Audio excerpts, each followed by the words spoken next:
that, of course, leaves hope for you, my listener, with your T-shirt, or maybe just a regular tie, or just no collar shirt. You can be the smartest person too. Just give me a couple minutes of your time, and tune in to our fine guests and our deep state analysis of local economy and the free market. Bill Ensinger is a farmer in Dayton. He's become something of my correspondent in the farm world. I'm always looking for farmers to get on the program. In fact, one tomorrow is on the schedule. And the reason is that the farmers are important is we have forgotten where food comes from. We think it comes from the food city. We think it comes from Walmart, and yet it really doesn't. It comes from farms such as his, where he has a lot of goats. And well, what do you have, Bill? I know you're a goat milk farm. You have cheese, I think, and also you make soap from goat's milk.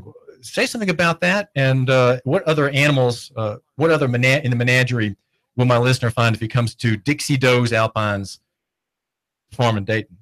Oh, we are Dixie Doe's Alpines, and we have Alpines. We have Alpine goats. That's a breed. That's a breed of goats, yeah, and it's one of the highest milking breeds, and it's one of the gentlest breeds, and so that's one of the reasons we've chosen that breed. So we also have chickens. We have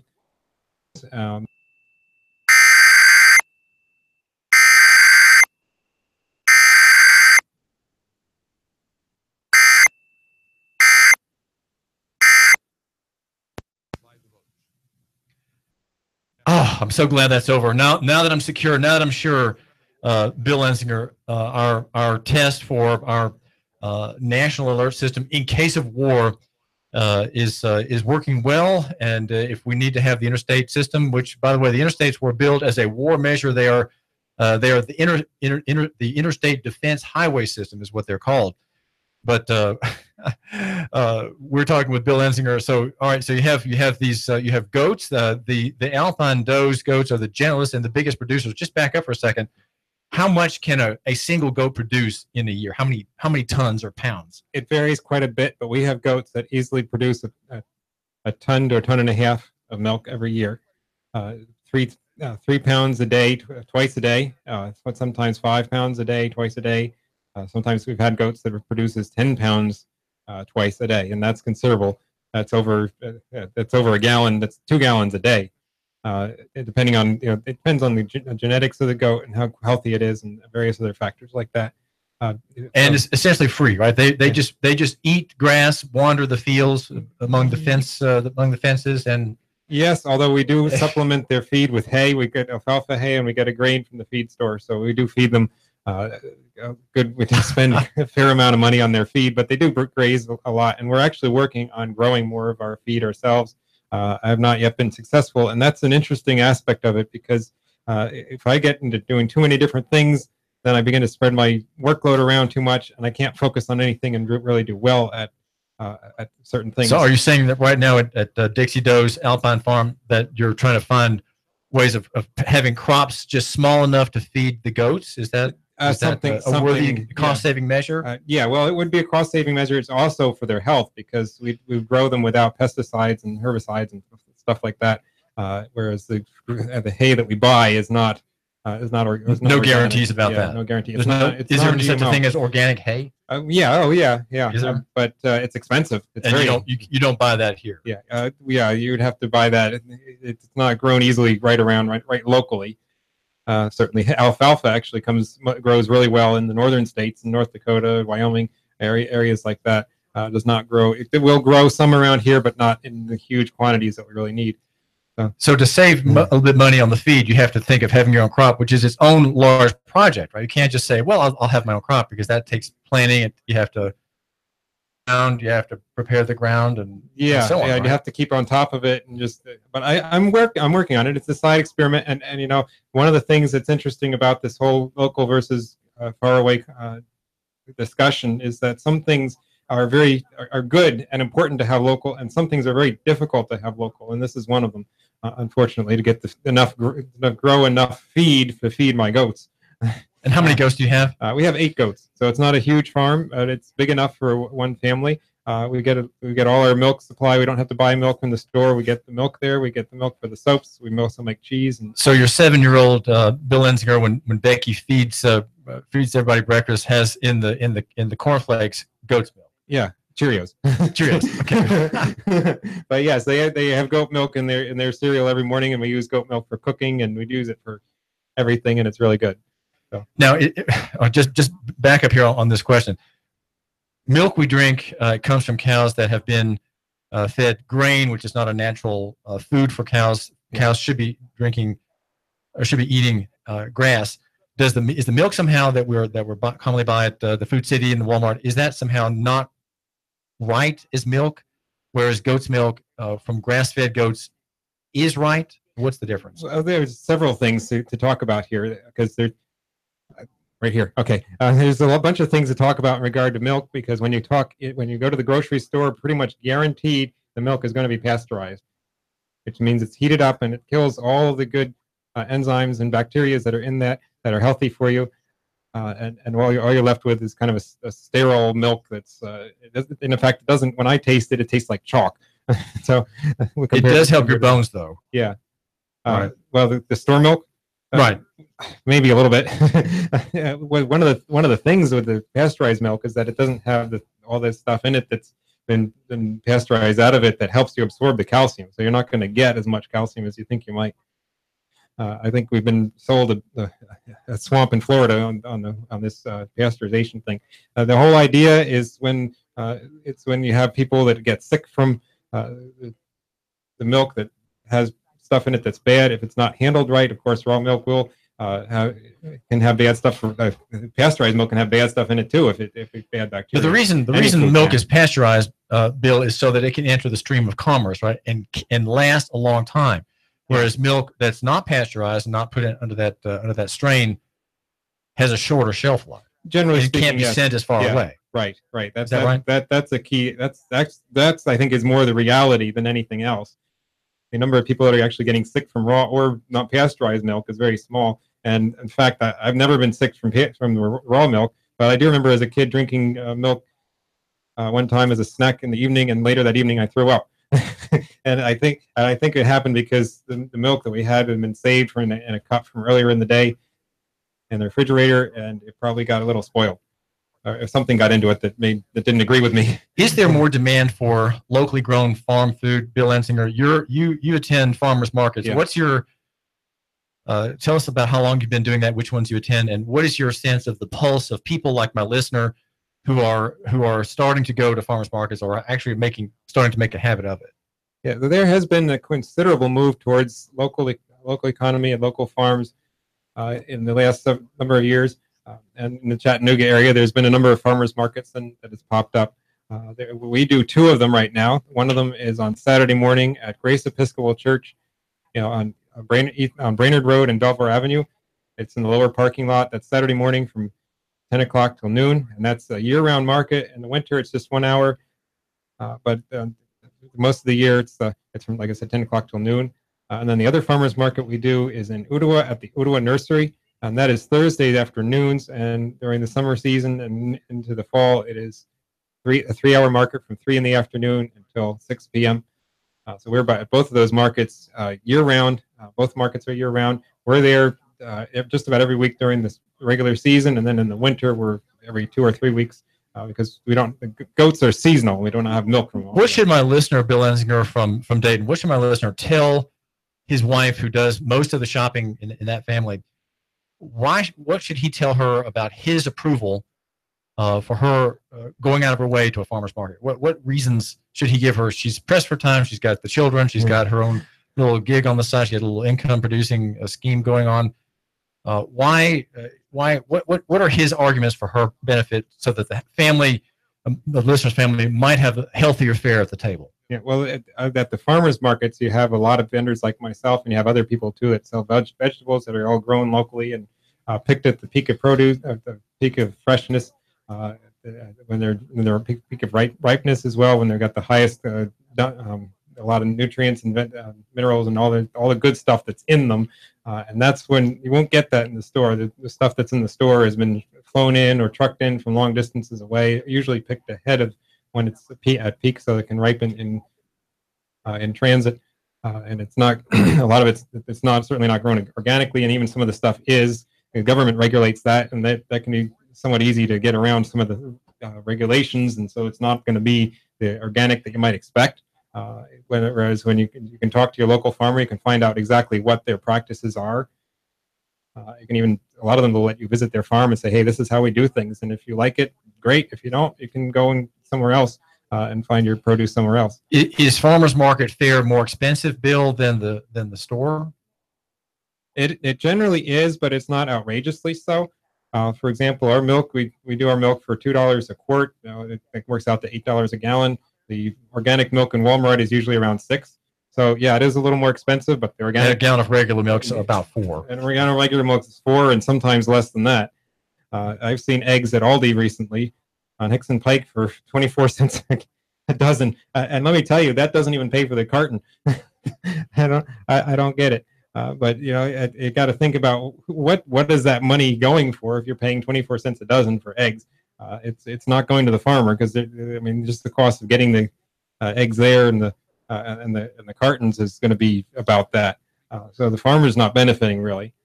So that's another key aspect of love your neighbor. You may spend, you're going to spend more. We charge $3 a dozen for our eggs, and that's cheap on the farm. A lot of them on the markets are $5 a dozen.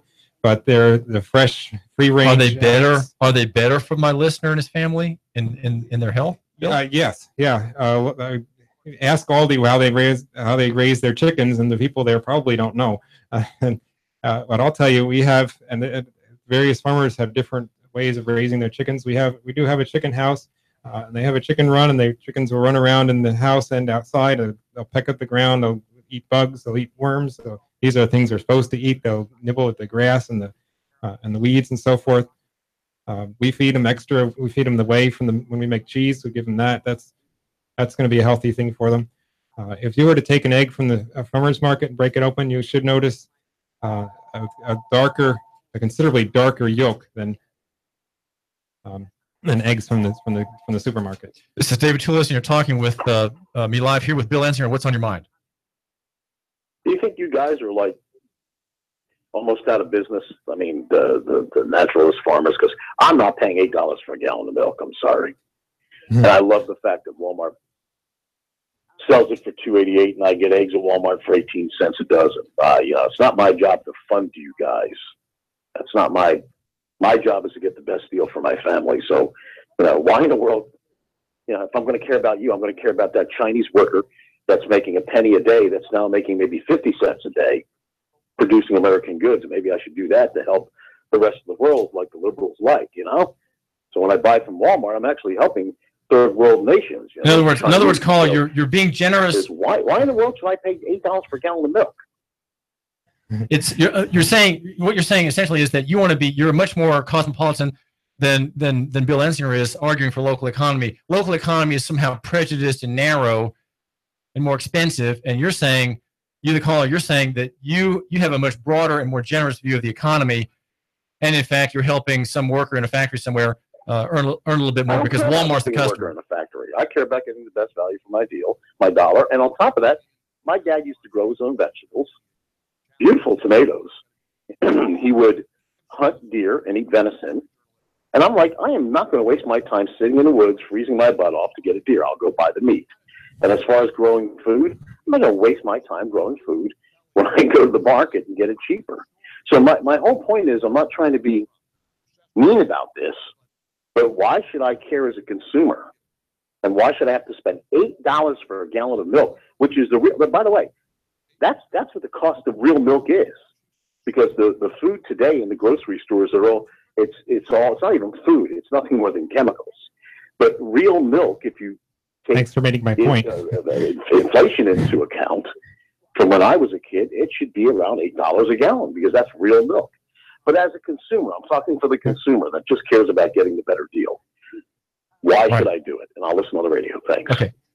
So the question is, you might say it's a question about the idolatry of the dollar, Bill Ensinger, but go ahead. You answer that in the best way. You actually made my point when you said the price of milk should be $8 a gallon.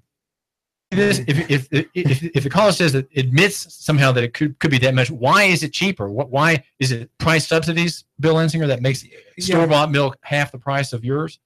Yeah, well, there's a lot of factors I think that go into it, and that is one of them. I think that in some cases the milk may very well be subsidized, but look how much of that to a lower price is taxes. That's going to our government to do whatever they want with, and a lot of what government does, we know, is already not good. And then some of that price goes to the store, to the Walmart. Some of it goes to the Walmart workers. Now, you don't. My listener who buys from you, Bill Ensinger, doesn't have to pay taxes, does he? That's correct. Why? As I understand it, the tax is that if you sell the product yourself, it's not taxable. So when we're selling it ourselves directly to the customer, and that's something that's been brought about by the Republican legislature, much to its credit. Sort of like a garage sale. I mean, you don't have taxes at garage sales. You don't have taxes at farmers markets. This is David Tulis. Make sure you tune in to Loretta Lynn on the Health Essentials Hour next. She will be talking about retraining your brain, particularly after injury. That's Loretta Lynn at 11. All right, so Bill, we're talking about the small farm and how does the listener deal with it? How does he rationalize him and his wife patronizing a farmer's market and not just doing the easy thing and letting price control, which means you go to the Walmart or the Food City or the Aldi? Yeah, I was hoping to go into that a little more because some of the people that I sell milk to, they can't drink the milk in the store, and because to the caller, that's a key part of the answer to this. They cannot drink the milk in the store. They're allergic to cow's milk. So people who drink cow's milk, who can't drink cow's milk, can drink goat's milk. There's different properties about it. If the store milk came from cows that were grass fed, would the milk be better for these people then? It could be. Some people are lactose intolerant. Some people can't digest the protein. Some people can't digest the sugars that are in cow's milk. All these people, a lot of these people can drink goat's milk because all three of those things are different in the goat's milk. Again, you're just not going to find the same product for $8 a gallon, other than a goat farm like mine, and there are other people that make goat milk too. So I'm not saying that I'm trying to rip anybody off. It's just that's the cost of production, and in reality, I'm barely covering my own costs. I'm not making a lot of money myself. I'm deriving some of my income from other sources other than just the farm. Your family is half in and half out of the money economy because some of your living is in subsistence. In other words, you live off of things that you grow, right? Yeah, so you don't have to have that's outside the money economy. Right. So we eat our own eggs. We drink our own milk. We make some of our cheese. We do buy cheese in addition to what we make because the kids like different kinds of cheese. It's very hard to make cheddar and mozzarella and things like that. But we do have a small garden, and I'm struggling to try to grow that. Well, we've had a good crop of tomatoes this year. Potatoes grow well. Sweet potatoes we've done well with. Other things not so much, and it's been a learning experience for me. Well, Bill, tell my listener about your wife Becky's DixieSoaps.com business. How old is that business? How is that going? It's online. How are you making your way in the online economy? Well, she started the business in 1994. She got some goats then, and at the time she was we weren't married. We've been married 8 years, and it's been wonderful. And right now I'm looking at the goats over here on the screen. Anyway, back to this. So she started with the goats because there were people in her family. She had 10 brothers, and some of them could not drink goat milk. So they had to do something different. They got goats. They were able to drink the goat milk, and they were able to do well on that. And then they started selling things to people. And then about a year or two later, she started making soap, and she started giving soap away. And people said, "This soap is great," and people started buying it. She started working at a farmer's market, in Lynch. This was in Lynchburg, Virginia, and she did that for quite a few years before we got married. And since then, we've been growing the business. And the same thing is true with the goat soap as with the milk. You won't find soap like what we make in the stores. We make a lot of different scents. We make the old style soap with lye and oils mixed together. And it's a good solid bar. It lathers well. It lasts a long time, and it's good for your skin. And I'm holding up a gray bar. It looks like a Confederate soldier's lunch block, maybe. And there's a black dot in the middle celebrating the eclipse coming in 2 weeks. 2 weeks from today in the afternoon. There's an eclipse soap that Bill is his wife was saying. Just briefly, how can my listener find out about your eclipse soap, Bill Ensinger? Okay, go to DixieSoaps.com, and it is right there, right on the front page, and there's a link to the regular listing for the soap, for the Eclipse soap, and it's got all the information about the Eclipse that you need to know. So that's a great place to look and to start to find out about our soap or farm in the Eclipse. So you can do it all at the same website. That's DixieSoaps.com. DixieSoaps.com. And I'm holding up a loofah, I guess you call it, with a soap inside of it. There's a little a black circle with a white yellow circle around it, which is the picture of the eclipse. Bill Ensinger. Yeah. Well, thanks for joining us. Thanks for joining us, Bill. Yeah. This is David Tulis. Thanks for joining us here at Digger Radio, local economy and the free market in Chattanooga and beyond. David Tulis, brought to you by Nooganomics.com. Nooga Radio, AM 1240, 92.7 FM. Does your business have enough clients? Are you confused about how to staff